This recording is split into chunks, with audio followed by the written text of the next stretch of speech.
Good morning once again mga lalabs. Ito na nga mga bi. Ito, giniba na nila ang dating bahay kubo at inumpisahan na nga nila. So gumawa sila ulit ng panibagong bahay kubo dahil inanay na yung nauna sa tinagal-tagal ng panahon ng pag-iintay. Ayan, bumili na nga ako ng mga materyales at sobrang mahal. Oh my God, mauubos na ulit yung budget ko. So ayan mga bi, bali uunahin muna yung nasa dulo. So, ayan, naghuhukay na sila para sa mga poste. Since, syempre, wala naman tayong kalakihang pera. So, unti-unti lang siyang ginawa. So, inumpisahan muna sa pinakadulo ng maliit at first floor muna. At unti-unti, malay mo bukas tayo swertihin. E di mapagawa na natin ang buong plano.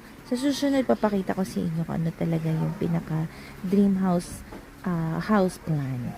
So, ayan na nga, mabilis silang gumawa. Nakapag patayo na sila ng poste, meron na rin yan.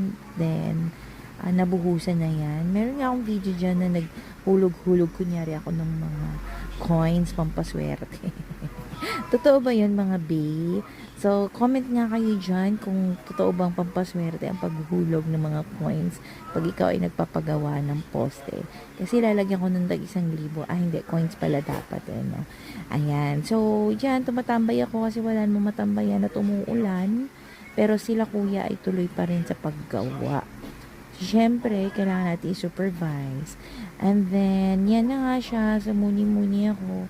Ni-imagine ko pag ako'y nakatira na dyan. So, that's gonna be my ambience. And, tahimik siya dyan. Kaya lang yung sa gilid na yon ay main road. So, may mga dumadaan na mga sasakyan.